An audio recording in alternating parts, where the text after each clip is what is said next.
Assalamu alaikum my YouTube family, hope you all are doing good. So in this video I will share some money saving tips that how you can avoid ongoing Instagram trends. आप Instagram के trends को कैसे avoid कर सकते हैं, कुछ पैसे कैसे बचा सकते हैं और हर चीज़ आपको लेने की ज़रूरत नहीं है जो आप सोशल मीडिया पे देखते हैं. So I will share some tips regarding that. Please stay connected till end of the video. और इसमें मैं अपनी पर्सनल आपके साथ अपनी पर्सनल एक्सपीरियंसेस शेयर करूँगी कि how much I wasted money on things that I really don't need. तो चलते हैं फिर. अभी इस ऑर्गेनाइजिंग वीडियो में मैं आपको ये वाला शो कर रही हूँ कि देखें यहाँ पे आपको जो आपको स्किन केयर की चीज़ें रखनी है वो बहुत मिनिमल रखनी है. Like you can keep 1 moisturiser, 1 cleanser और 1 स्क्रब. इसके अलावा आप कोई मास्क रख लें. ये आपकी वीकली रूटीन में काम आ जाएंगे, लेकिन डेली रूटीन में आपको सिर्फ एक क्लेंज़र, मॉइस्चराइज़र, एक लिप बाम, यही चीज़ें चाहिए होती हैं. और अगर आपकी कोई स्किन प्रॉब्लम है तो आप कोई सीरम भी रख सकते हैं. इससे ज़्यादा आपको 10 स्टेप स्किन केयर की ज़रूरत नहीं है. और उसको ऑर्गेनाइज़ करने के लिए भी, वैनिटी को ऑर्गेनाइज़ करने के लिए भी आपको ज़्यादा ऑर्गेनाइज़र्स की ज़रूरत नहीं होती. आपके पास जो भी अवेलेबल हैं आप उसमें ऑर्गेनाइज़ करके रख सकते हैं. आपको ऑर्गेनाइज़र ट्रेस लेने की कोई नीड नहीं है. अच्छा, पता है आपको, अगर आप ऑर्गेनाइज़र्स ले भी लेंगे ना तो आपकी ऑर्गेनाइजेशन का प्रॉब्लम फिर भी सॉल्व नहीं होगा. आप उसको फिर से रीऑर्गेनाइज़ करेंगे, वो फिर से ख़राब हो जाएंगे, उसकी ऑर्गेनाइजेशन ख़राब हो जाएगी, फिर से आपको दोबारा करना पड़ेगा. लेकिन आपका स्टेप उतना ही होगा और मज़ीद आप उसमें भरते जाएंगे, लेकिन वो आपका मसला हल नहीं होगा. तो इसलिए आपने ऑर्गेनाइज़र्स नहीं लेने, आपने स्टफ़ कम करना है. आपको जो चीज़ें यूज़ में हैं आप वो रखें और बाकी आप डिस्कार्ड कर दें या डोनेट कर दें. अच्छा, दूसरी चीज़ मैं आपको दिखा रही हूँ कि देखें आप इन बॉक्सेस को रीयूज़ कर सकते हैं. यहाँ पे मेरे पास ये फ़र्स्ट एड बॉक्स मैंने ख़ुद का बनाया हुआ था. इसमें मैंने मेडिसिन रखी थी. तो इस तरह से आप चीज़ों को रीयूज़ कर सकते हैं. और ये देखिए मेरे पास कोई 20 साल पुराना जो है ज्वेलरी बॉक्स था, तो मैंने दूसरा ज्वेलरी बॉक्स नहीं लिया, मैंने इसी को रीयूज़ किया है. इसी में ही मैं अपनी मिनिमल ज्वेलरी जो भी होती है डेली यूज़ की, मैं इसमें ही रख लेती हूँ. ये वुडन का है और अच्छी क्वालिटी का है. ये 20 साल से मैं इसी को यूज़ कर रही हूँ. मैंने कोई फैंसी ज्वेलरी बॉक्सेस नहीं लिए.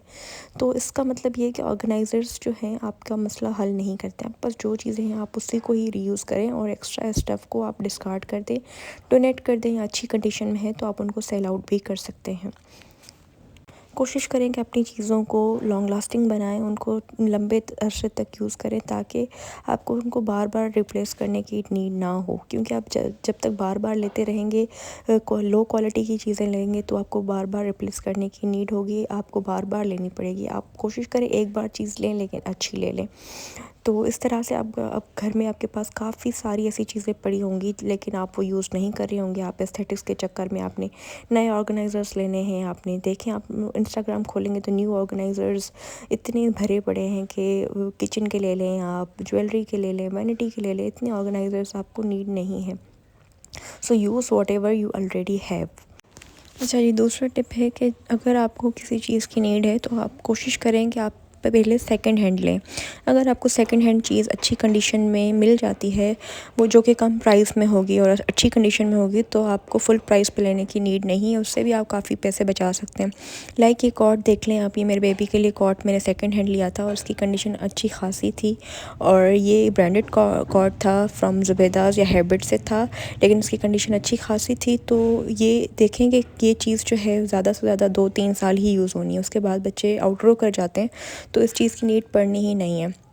तो इससे अच्छा है कि मैं 50-60 हज़ार का एक कॉट लेती. तो ये मुझे पड़ गया था विदिन 10,000. मैंने इसका कॉट लिया था और मैट्रेस पे मैंने इन्वेस्ट किया था. मैट्रेस मैंने न्यू लिया था क्योंकि आपको पता है बच्चों के मामला होता है तो उसमें आपको न्यू चीज़ चाहिए होती है. तो मैंने कॉन्शियसली ये डिसाइड किया, जिस चीज़ की मुझे नीड थी न्यू लेने की मैंने वो न्यू ली, बाकी मैंने सेकेंड हैंड ली. यहाँ पर देख लें आप, ये मैंने लिया था स्टरलाइज़र. ये भी मैंने इम्पोर्टेड लिया था और सेकेंड हैंड लिया था. इसकी ओरिजिनल प्राइस कोई 30-40 हज़ार थी, लेकिन मुझे 10,000 में पड़ गया था. फिर ये मैंने बेबी स्विंग लिया था. ये भी देखें न्यू कंडीशन में है, किसी ने बॉक्स ओपन करके मुझे सेल आउट किया था. ये भी मुझे हाफ से भी कम प्राइस में पड़ गया था. अच्छा जी, फिर एक टिप आती है कि अगर आपके पास कंटेनर्स बच जाते हैं तो आप उनको रीयूज़ किया करें. लाइक ये मैंने होममेड मास्क बना के इस कंटेनर में स्टोर कर दिया था. तो इसी तरह मेरे पास जो भी बॉक्सेस होते हैं मैं उनको रीयूज़ करती हूँ. आप उसको मसाला जार्स में यूज़ कर सकते हैं या कुछ स्टोर करने के लिए यूज़ कर सकते हैं. तो ये भी एक टिप थी। उसके अलावा अगर आपका कोई आइटम है, क्लोथिंग आइटम है, कोई भी चीज़ है, कोई कपड़े हैं, अगर वो फट गए हैं या उनमें होल आ गया या कोई फ्लॉ है, तो आप उसको रिप्लेस करने के बजाय उसको रिपेयर करने की कोशिश करें, उसको रीस्टिच करने की कोशिश करें। अगर वो फिट हो चुके हैं तो आप उनको टेलर से या ख़ुद ही तो उसकी अल्टर करवा लें, या अगर कहीं पे होल आ गया है या कुछ मसला है तो आप उसको ठीक करवा सकते हैं। कोशिश करें कि आप ख़ुद ही अपने हाथ से कर लें, क्योंकि घर पे ख़ुद आप करेंगे तो आपके पैसे भी बचेंगे। तो यहाँ पे देखें, ये स्वेटर था, इसमें थोड़ा सा होल आ गया था, तो मैंने इसी कपड़े की धागे के साथ का सेम कलर के साथ इसको कर लिया, तो अभी ये नज़र भी नहीं आ रहा और ये ईज़िली आप पहन सकते हैं, यूज़ हो सकता है और इसकी लाइफ एक्सटेंड हो गई, बजाय इसके कि मैं न्यू लेती। इसी तरह से अगर आप छोटी-छोटी ये चीज़ें ख़ुद ही करते हैं तो आपके काफ़ी पैसे जो हैं वो बच सकते हैं। इसीलिए आप जो है ना, न्यू चीज़ें लेने से पहले कोशिश किया करें कि जो चीज़ आपके पास है उसी को आप रीयूज़ करें। कोशिश करेंगे आप ख़ुद से जो है शॉर्ट स्किल्स, छोटी-छोटी स्किल्स सीख लें, रिपेयरिंग की, स्टिचिंग की, ताकि अगर घर की कोई इलेक्ट्रॉनिक की चीज़ ख़राब होती है तो आप ख़ुद रिपेयर कर सकें, इंस्टेड ऑफ आप किसी को ले आएँ और उसको पैसे दें। इससे अच्छा है कि आप ख़ुद उसको रिपेयर करना आता होगा आपको, तो आप ख़ुद कर लेंगे और उससे पैसे भी बचेंगे और उससे आपको कॉन्फिडेंस भी आएगा। उसके अलावा अगर स्टिचिंग है तो आप थोड़ी बहुत स्टिचिंग ख़ुद सीख लें, थोड़ा बहुत रिपेयरिंग का काम ख़ुद सीख लें, ताकि इससे आपके पैसे भी बचेंगे और आप घर पे ही उसको ठीक कर लेंगे। और इसमें आपको बिल्कुल भी कोई शेम नहीं फ़ील करना चाहिए। अगर आपका चप्पल टूट गया है, अगर आप उसको रिपेयर करवा के दोबारा पहन सकते हैं। अगर आपके कपड़ों में कोई फट गया है, कोई जोड़ा जो बिल्कुल न्यू है और कहीं से वो फट गया है, तो आप उसको रफ़ू करवा सकते हैं, उसको रिपेयर करवा सकते हैं। कोई इलेक्ट्रॉनिक की चीज़ ख़राब हो गई है, वो न्यू लेने से बेहतर है आप उसको रिपेयर करवा लें। अच्छा, इसका मतलब ये नहीं है कि मैं ख़ुद को डिप्राइव कर रही हूँ चीज़ों से। Like I have the resources, I can buy it, लेकिन फिर भी मैं नहीं करी because I am being mindful, I am being a conscious consumer, कि मुझे पता होना चाहिए कि मुझे किस चीज़ की नीड है और इस चीज़ की मुझे वाकई नीड है, क्या ये मेरी लाइफ में कोई पॉजिटिव इम्पेक्ट देगी चीज़, तो तभी ही मैं उसको बाय करती हूँ, वरना I just let it go. अच्छा, अगर आपको बहुत ज़्यादा शौक़ है शॉपिंग का तो आप विंडो शॉप कर सकते हैं। लाइक ऐसा ज़रूरी नहीं है कि हमें जो चीज़ पसंद आए हम उसको ले लें। देखें, आप जाएं, आप चीज़ों को एडमायर करें कि हाँ ये चीज़ अच्छी है, आपने देख ली कहीं स्टोर पे और वहाँ पे आप एडमायर करें, या चीज़ अगर आपको कोई अच्छी लगती है आप उसको एडमायर करें। ज़रूरी नहीं है कि आप उसको घर लेकर आएँ और अपने क्लटर का हिस्सा बनाएं। तो इस प्रैक्टिस को अगर आप रखेंगे, इस माइंडसेट को रखेंगे, तो आपको इम्पल्स बाइंग नहीं होगी। Like impulse buying is what, कि हमने कोई चीज़ देख ली, बस हमने उसको फ़ौरन से ख़रीद लिया, सोचे समझे बगैर कि हमें इसकी घर में स्पेस है या हमें इस चीज़ की नीड है, या हम बस वैसे ही हमने उसके चक्कर में, एस्थेटिक्स के चक्कर में, या बस वैसे ही हमने इम्पल्स बाइंग कर ली। और ऑनलाइन भी कर लेते हैं हम, और शॉप पे जाकर भी कर लेते हैं। तो इस तरह से हमारे पास बहुत इम्पल्स डिसीजंस होते हैं, या हम बहुत सारे इम्पल्स परचेजेस कर लेते हैं, तो उनको हमें अवॉइड करना है। अच्छा, जो दूसरी टिप है वो कि आपको सेल्स के चक्कर में नहीं पड़ना। ब्रांड्स जो हैं वो हर 2 महीने 3 महीने बाद कोई ना कोई सेल लगा रहे होते हैं। कभी 14 अगस्त, कभी विंटर, कभी मिड समर, कभी समर, इस तरह की सेल्स चल रही होती हैं। और आपको सेल्स में ये होता है कि आपको वैसे ज़रूरत नहीं होती, लेकिन सेल्स का सुन के आप वो चीज़ ले लेते हैं, या आप इम्पल्स परचेजेस कर लेते हैं। लाइक आपका वार्डरोब ऑलरेडी फुल है, आपके पास लॉन के बहुत सारे कपड़े हैं, लेकिन फिर भी सेल लगी हुई है, तो आप चले जाएंगे और वो ले आएंगे, हालांकि आपको उसकी नीड नहीं होगी। तो आप उन पैसों को बचा सकते हैं। अगर आपकी कपड़े हैं और एक और सीज़न चल सकता है उन कपड़ों से, तो आपको नीड नहीं है और परचेजेस करने की। ऐसा ही अगर आपके पास 2-3 ऐसे बैग्स हैं जो आपके ऑलरेडी यूज़ में हैं, आपके पास पड़े हुए हैं, तो आपको नीड नहीं है दूसरा बैग लेने की। जैसे टोट बैग्स का बीच में इतना वो चला था, ट्रेंड चला था, तो हर कोई टोट बैग ले रहा था। लेकिन अगर आपके पास एक कोई लार्ज स्पेशियस बैग है, वो स्टाइल का नहीं है लेकिन काम सेम करता है, तो आपको ज़रूरत नहीं है कोई भी टोट बैग लेने की या दूसरा बैग लेने की, क्योंकि फ़ंक्शन को देखना है, अपने ट्रेंड और एस्थेटिक्स को नहीं देखना कि हर चीज़। और इस चक्कर में आपको पता है कि इंडिविजुअलिटी ख़त्म हो गई। सारे लोगों के पास आपको एक ही चीज़ मिलेगी, सेम कपड़े मिलेंगे, सेम स्टाइल मिलेगा, सेम आपको हेयर कट मिलेगा, सेम। इवन के लोगों ने तो फेसेस की सर्जरीज़ करवा के जो लुक्स हैं वो भी सेम कर दिए हैं। तो आप देखें, अल्लाह पाक ने हर इंसान को, इंडिविजुअल को अलग बनाया है, लेकिन हम लोगों ने उसके चक्कर में, सेम लगने के चक्कर में या ट्रेंड्स को फॉलो करने के चक्कर में हमने वो इंडिविजुअलिटी को ही खुद ख़त्म कर दिया। तो इस तरह से आपने नहीं करना। आपने अपनी इंडिविजुअलिटी को बरकरार रखना है, अपनी अपनी अपनी आइडेंटिटी रखनी है। किसी को ब्लाइंडली फॉलो नहीं करना कि ये कर रहा है या ये चीज़ ट्रेंड में है तो मैंने भी ये लेनी है या यही फॉलो करना है। और आपने पर्सनली लेवल पे देखना है कि क्या ये चीज़ मुझ पे सूट करेगी या ये स्टाइल सूट करेगा। और अगर कहीं पे भी आप जाएं, कहीं मार्केट में किधर भी जाएं, तो आप देखें और ख़ुद से पहले परचेज़ करने से पहले आप एक ख़ुद से सवाल करेंगे, इस तरह की कोई चीज़ मेरे घर पे ऑलरेडी है या उससे मेरा काम निकल सकता है या मैं उसको मज़ीद यूज़ कर सकती हूँ या मुझे इस चीज़ को लेने की रियली कोई नीड है। तो आप ये ख़ुद से सवाल करें। अगर कोई चीज़ है जो थोड़ी सी पुरानी है लेकिन सही काम कर रही है, सही आपके काम में आ रही है, फंक्शनल है, तो आपको दूसरी चीज़ लेने की नीड नहीं है। और आप ख़ुद से पूछें कि क्या मैं कुछ टाइम वेट कर सकती हूँ या इसके बगैर मेरा गुजारा हो सकता है। अगर आप सोचेंगे अगर आपको गुजारा इस चीज़ के बगैर हो सकता है तो आपको उस चीज़ की फ़िलहाल लेने की नीड नहीं है, आप उसको अवॉइड करें। आजकल के कंज्यूमरिज़म के दौर में इसी तरह से आप अपनी मनी सेविंग कर सकते हैं, पैसे बचा सकते हैं और इन ट्रेंड्स को ब्लाइंडली प्लीज़ फॉलो मत करें। और और आपने क्या करना है, अपने वांट्स और नीड्स को डिवाइड करना है। मतलब हमारी कुछ नीड्स होती हैं जो ज़रूरियात ज़िंदगी होती हैं और कुछ होती हैं वांट्स जो कि हम ख्वाहिशात बोलते हैं। तो आप नीड्स वो होती हैं जो हमारी ज़रूरियात ज़िंदगी, हम उनको बिल्कुल भी अवॉइड नहीं कर सकते, हमें हर कीमत पे वो ज़रूरत पूरी करनी होती है। लेकिन जो वांट्स होती हैं वो मतलब ख्वाहिशात होती हैं हमारी, तो हम उनको डिले कर सकते हैं। जब हमारे पास पैसे आएंगे या जब हमें सीरियसली उसकी ज़रूरत पड़ेगी या हमारे पास इतना बजट होगा कि हम अपनी ख्वाहिशात को पूरा कर सकें, तो हम उनको उस तरह से डिले कर सकते हैं। और जितना हमारे पास बजट है हम उस हिसाब से ही चलेंगे, उस हिसाब से अपने वांट्स को प्रायोरिटाइज़ करेंगे। लेकिन पहले हमें अपनी नीड्स को प्रायोरिटाइज़ करना है कि हमारी जो ज़रूरत है हमें उससे कंप्लीट करना है, उसको पूरा करना है।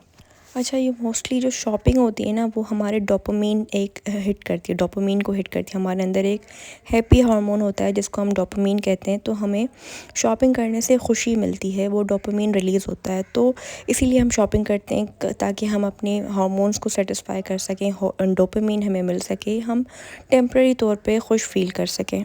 लेकिन उस डोपामिन को आपने शॉपिंग के थ्रू सेटिस्फाई नहीं करना। अगर आपको खुशी हासिल करनी है तो आप दूसरे तरीके ढूंढें। आप एक्सरसाइज करें, आप लोगों से मिलें, आप रिलेटिव से मिलें, आप बाहर जाएं, आप वॉक करें, अपने लिए कुछ करें जो आपको सीरियसली खुशी देता है। तो आप शॉपिंग करके सिर्फ जो है उसको टेम्पररी आप अपने आप को खुश तो कर लेते हैं, लेकिन उससे आपका बैंक बैलेंस अफेक्ट होता है, आपकी मेंटल हेल्थ अफेक्ट होती है, आपका घर क्लटर हो जाता है आपका। तो बहुत सारे इसके नेगेटिव इम्पैक्ट्स हैं। अच्छा, आपने अभी अपने डोपामिन को शिफ्ट कैसे करना है? आपने अपनी खुशी शॉपिंग में नहीं ढूंढनी, चीज़ों में नहीं ढूंढनी, आपने अपनी खुशी जो है एक्सपीरियंसेस में ढूंढनी है। डिफरेंट एक्सपीरियंसेस करें, डिफरेंट स्किल्स करें, जो आपका दिल चाहता है। आप नई चीज़ें सीखें, नेचर को एक्सप्लोर करें, घूमने चले जाएं, ट्रिप्स पे चले जाएं, ज़िंदगी को एंजॉय करें, दुनिया देखें कि कितनी दुनिया खूबसूरत है। डिफरेंट एक्सपीरियंसेस को आप जब देखेंगे, डिफरेंट जगहों पे जाएंगे, तो आपका एक विज़न खुलेगा, आपकी थॉट्स में चेंजिंग आएगी, आप में एक पॉजिटिविटी आएगी। जब आप सिर्फ इन ट्रेंड्स को फॉलो करते रहेंगे और सिर्फ चीज़ों में ही अपनी खुशी ढूंढेंगे, तो आप एक डिप्रेशन में चले जाएंगे, जैसे कि आजकल की जेन ज़ी जनरेशन मोस्टली चली गई है और इन्हीं चीज़ों में हम गुम होकर रह गए हैं। तो आप डिफरेंट जगहों को एक्सप्लोर करें, आप सेविंग्स करें और उनको एक्सपीरियंसेस में इन्वेस्ट करें, क्योंकि जो चीज़ें एक्सपीरियंसेस में आप इन्वेस्ट करते हैं, जो पैसे, तो वो कभी भी आपके वेस्ट नहीं होते। वो एक मेमोरीज़ के थ्रू भी आपके अंदर रह जाते हैं, आपको मेमोरीज़ बन जाती हैं। उसके अलावा आपके एक्सपीरियंसेस एज अ काउंट करते हैं, आप में एक पॉजिटिव डेवलपमेंट होती है, पॉजिटिव थिंकिंग आती है, आपकी पर्सनैलिटी ग्रूम होती है। अच्छा, पता है, जब हम एक कमरे में बंद होके सिर्फ स्क्रॉल करते रहते हैं इंस्टाग्राम पे, दूसरों की लाइव्स को अपनी लाइफ के साथ कंपेयर करते रहते हैं और मुसलसल हम सिर्फ सोचते हैं कि ये भी चीज़ लेनी, ये भी हमारे पास नहीं है, तो हम एक डिप्राइवेशन की फीलिंग में चले जाते हैं, एक डिप्रेशन में आ जाते हैं और हमें वो एंजॉय नहीं कर पाते लाइफ को। एक ही कमरे में बंद होके रह जाते हैं और बस हमें एक ही लग रहा होता है कि एक ही दिन पता नहीं कितनी बार रिपीट हो रहा है, रोज़ एक ही दिन में हम जी रहे होते हैं। तो please do not compare yourself to others. जो भी आप सोशल मीडिया पे देख रहे हैं, दैट इज़ ऑल फेक और ये रियलिटी से बहुत दूर है और ये सिर्फ शो ऑफ आपको नज़र आ रहा होता है। कोई भी रियलिटी में इतना आपको अपनी रियल लाइफ नहीं दिखा रहा होता। तो वो जो आपको प्रमोट करते हैं कंज्यूमरिज्म को, मटेरियलिस्ट थिंग्स को, तो उनको तो ये इन्फ्लुएंसर कल्चर जो हुआ है प्रमोट, तो उसमें तो उनको फ्री चीज़ें मिल रही होती हैं, पीआर्स मिल रहे होते हैं। तो आप सोचते हैं कि ये चीज़ें हमारे पास नहीं हैं। आप थोड़े में में ही खुश रहना सीखें और लाइफ को एंजॉय करें, एक्सपीरियंसेस को एंजॉय करें। जो आप सीखना चाहते हैं चीज़ें, डिफरेंट स्किल्स, डिफरेंट, अगर गाड़ी आपको गाड़ी चलाने का शौक़ है तो आप गाड़ी चलाएं। आपको कुकिंग का शौक़ है, बेकिंग का शौक़ है, स्टिचिंग का शौक़ है और पेंटिंग का शौक़ है, या कोई भी स्किल जिससे आप रेवेन्यू भी जनरेट कर सकते हैं और अपने पैशन को आप बिज़नेस के तौर पे भी कन्वर्ट कर सकते हैं। अगर आपको कोई चीज़ अच्छी आती है तो आप उसमें आप पैसे भी जनरेट कर सकते हैं। तो इससे आपको फ़ायदा होगा। आप अगर कोई स्किल सीखेंगे या उसको इम्प्लीमेंट करेंगे तो उससे आपको फ़ायदा होगा। और अगर आप घूमते हैं, कहीं जाते हैं, लोगों से मिलते हैं या नेचर को एंजॉय करते हैं तो ये आप में एक पॉजिटिविटी लाता है। तो ये आप ना समझें कि ये तो बस मतलब पैसों का ज़ियान है, ऐसा नहीं है। ये चीज़ें आपके लॉन्ग टर्म में जो हैं आपकी पर्सनैलिटी पे पॉजिटिव इम्पैक्ट डालती हैं। और थोड़े थोड़े टाइम के बाद टाइम निकाल के आप चले जाया करें वॉक पे, कहीं घूमने चले जाया करें फ्रेंड्स के साथ, फैमिली के साथ। वो चीज़ें करें जो आप अभी तक नहीं कर पाए या आपने करने का सोचा है, या जिस चीज़ से आपको डर लगता है या आपने कभी सोचा हो लेकिन कर नहीं पाए हो, तो आप वो चीज़ें करें। उससे आपका जो है अंदर कॉन्फिडेंस आता है, आपकी पर्सनैलिटी डेवलप होती है।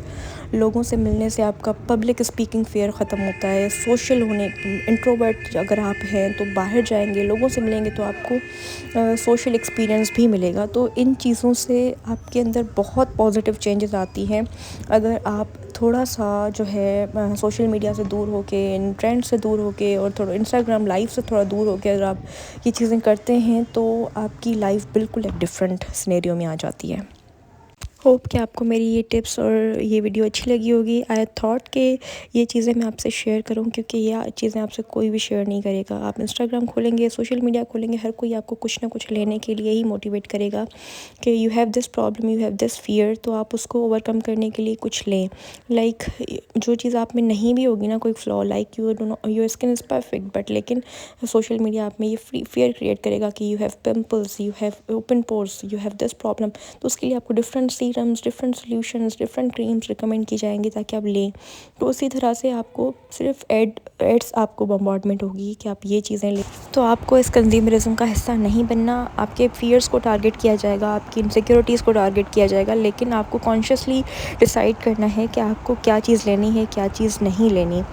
क्योंकि ये सब चीज़ें जो है ना काफ़ी तो फेक ही हैं। आपको जो भी स्किन केयर दिखाई जा रही है आपके प्रॉब्लम्स के हिसाब से, ये 90% तो काम नहीं करती, बिकॉज़ दैट इज़ नेचुरल। और जो है आप अपनी इनसिक्योरिटीज़ को, अपने फियर्स को एक्सेप्ट करना सीखें। अगर आपके स्ट्रेट बाल हैं तो आपको कहेंगे कर्ली बालों का ट्रेंड आ गया है, ठीक है। अगर आप कर्ली बाल हैं आपको तो कहेंगे स्ट्रेट बालों का ट्रेंड आ गया। आप कितने ट्रेंड्स चेंज करेंगे, कितना ख़ुद को बदलेंगे ट्रेंड्स के हिसाब से। तो आपको ये चीज़ें अफेक्ट नहीं होनी चाहिए। आपकी जो रियल ग्रूमिंग है वो आपकी पर्सनालिटी की है। सो होप कि आपको ये वीडियो अच्छी लगी होगी। और आपको मज़ीद अगर इस टाइप की वीडियोस देखनी है तो I will be very glad to make such videos. Please subscribe to my channel and thank you for watching. और please support my channel because it's new and I need your support. So please मेरे channel को subscribe करें और इस video को like करें। और कौन सी आप वीडियोस देखना चाहते हैं, do comment low. Thank you.